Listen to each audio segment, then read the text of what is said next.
ព័ត៌មានបានបែកធ្លាយស្ត្រីម្នាក់ដែលបានបាត់ខ្លួននៅឯអាកាសយានដ្ឋាន JFK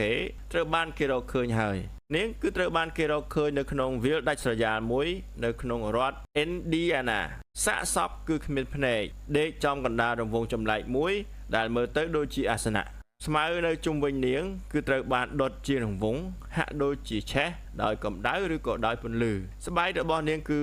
រលួយហើយបត់ចូលគ្នាដូចជាផ្នត់នៃសម្លៀកបំពាក់របស់នាងដោយបន្សល់ទុកតែស្រទាប់សាច់ស្ដើងដូចជាខ្មោចនាងគឺត្រូវបានគេកំណត់អត្តសញ្ញាណតាមរយៈសម្លៀកបំពាក់និងគ្រឿងអលង្ការដែលនាងបានពាក់នៅពេលយប់នោះប៉ូលីសគឺត្រូវបានគេរាយការណ៍ដោយប្រជាពលរដ្ឋដែលមានការភ័យខ្លាចហើយបានជូនដំណឹងថាមានសម្លេងរអ៊ូរទាំដ៏គួរឲ្យខ្លាចនិងពន្លឺចាំងមុនពេលព្រឹកព្រលឹមតំបន់នោះគឺត្រូវបានគេបិទយ៉ាងឆាប់រហ័សអ្នកជំនាញខាងកោសល្យវិច័យបានពិនិត្យសាកសពហើយបានរកឃើញនៅអ្វីដែលមិនគួរឲ្យជឿជាងនេះទៅទៀតឈាមរបស់នាងគឺមិនត្រូវបានកត់ត្រាទុកនៅក្នុងមូលដ្ឋានទិន្នន័យជាតិសាសន៍ណាមួយនោះឡើយក្រោមពន្លឺ UV